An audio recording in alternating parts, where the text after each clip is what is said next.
Түүхэнд сургамж болон үлдсэн эмэгтэйчүүдийн бие зүрх сэтгэлийг эмтэлсэн түүх бол Японы 1930-аас 45 оны колоничлолын бодлогын сүүдэрт үлдсэн бодит дүр зураг байлаа.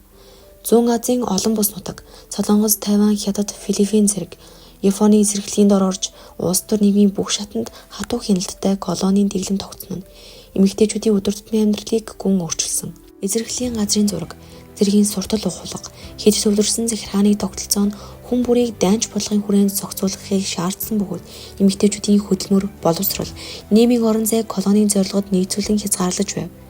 Тэд үйлдвэр, хөдөө аж ахуй, олон нийтийн ажилд дайчлагдаж, хийс соёлыг японжуулах бодлогоор өдөр бүр шахагдсан амьдралынхаа сонголт эрх чөлөө, төрийн хатуу зохицуулалтанд багтжээ. Энэ системийн хамгийн эмийн нэлтэй тал бол хүний эрхийн гүн зөрчлүүд буюу тэднийг бие махбодын хувьд хүчрхийлэх оролдлого байв. Түүхийн энэ хүнд үе өнөөдөр бидэнд эмэгтэйчүүдийн дуу хоолойг сонсох, хүний эрхийн үнцнийг хамгаалах нь ямар чухал болохыг сануулсаар байна.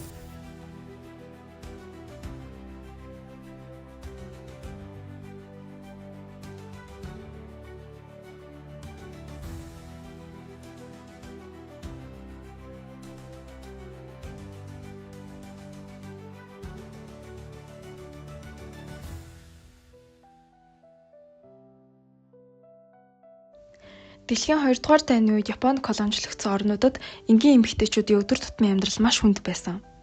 Юуны түрүүнд Японы цэргүүд хот тосгоноор байнга эргүүлдэ явж шөнөөр гарах орой тогтоон айлуудыг шалгадаг байсан нь эмэгтэйчүүд өдөр тутамдаа болгоомжтой хянуур амьдрах шаардлагатай болгосон. Хоёрдугаарт олон эмэгтэйг албатан ажилд дайчилж, ойдлын үйлдвэр, агуулгах, барилгын ажилд сэрэгт өдөрт 10-аас 12 цаг ажиллуулж, цалин өгдөгч маш бага, заримдаа бүр өгдөггүй байв. Хүнд хөдөлмөр хяналт, зэмлэл нь тэдний бие сэтгэлийг ихээхэн төлөвлөдөг байсан. Амьдралыг хүндрүүлсэн нэг зүйл нь хүнсний хомсдол байв. Өдөрт багахан будаа төмс бууртгийн орлуулагч иддэг. Мах тос өндөг бараг олддоггүй учраас хүүхдэд тэжээх нь эмэгтэйчүүдийн хамгийн том санаа зовнил болдог байлаа. Соёлын үед Япон хэл албан ёсны хэл болж уламжлалт, баяр ёслол, үндэсний хувцас, соёлын илэрхийллийг хянах, хориглох явдал нь ихээхэн гарсан. Эцэст нь эрчүүд дайнд явсан учраас гэрийн ажил, хүүхдийн асаргаа, төлш, хоол, газар тариалан эмэгтэйчүүд дангаараа нуулдаг болсон. Гэхдээ энэ бүхний дундаас хамгийн харанхуй хүний эрхийн ноцтой төрчлийн нэг нь comfort woman буюу олон мянган охидыг тайд оруулах эмэгтэй болгон албатан авч явсан аимшигтэй явдал юм.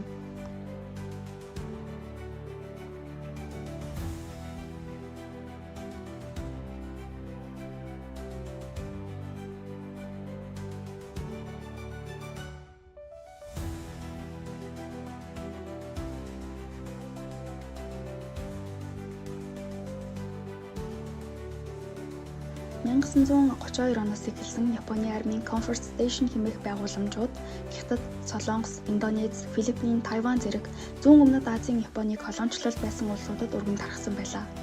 Эдгээр байгууламжуудад 13-аас 24 насны олон мянган охид эмэгтэйчүүдийг хүчээр айлган сөвдүүлж, ажилуулан сургана хэмээн хууран авч ирж бэлгийн боолчлолд албадан оруулдаг байв.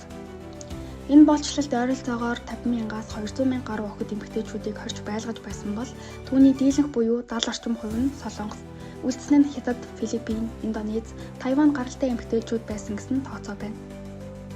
Цаашлаад зарим нутгийн цагдаа зуучлагчид Японы аримтай хувилдаж охидыг мөнгөөр зарсан гэсэн баримтч байна. Охидыг өдөрт 10-аас 30 цэрэг, зарим үед 50 хүртэлх цэрэгт үйлчилгээг тулгадаг байсан ба энэхүү зурагтаа харагдаж байгаа шиг жижиг өрөөнд тусгаарлаж яргалалуулдаг байж.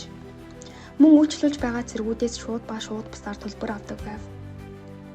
Хэрв зүгтах юм уу эсэргүүцэл үзүүлсэн тохиолдолд хоол ундыг хасах, тамлан зовоох, алах хүртэлх шийтгэлийг оногдуулдаг байв.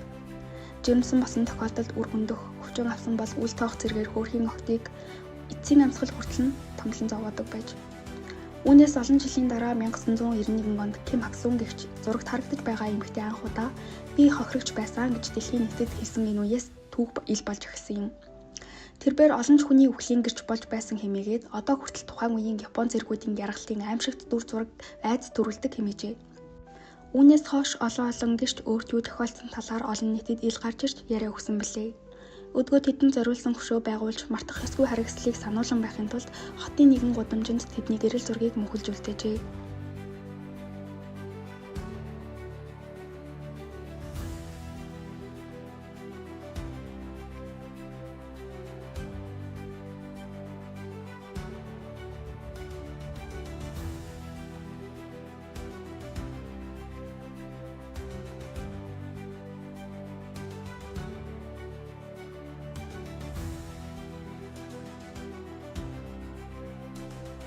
20 дугаар зууны их үеийн Япон улс зүүн Аз нөлөөгөө дэлгэхдээ Солонгос, Тайвань, Манжуур зэрэг бүс нутгийг колоничлон захирсан бөгөөд энэ үйл явц нь Японы эмэгтэйчүүдийн амьдрал, нийгмийн байр суурьд онцгой нөлөө үзүүлжээ.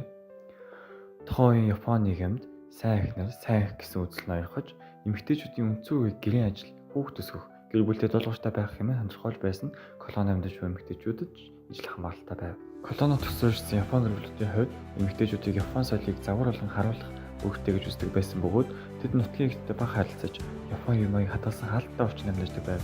Гэвч тэдний амьдрал харагдахаас илүү дарамттай байсан бөгөөд шинэ газар нутагт тасан зохицох, нийгмийн хүлээлтэнд нийцэх, гэр бүлийн хамгаалах зэрэг олон бэрхшээлтэй толгорчээ. Ажлын талбарын хувьд Япон эмэгтэйчүүдийн оролцоо хязгаарлагдмал байв.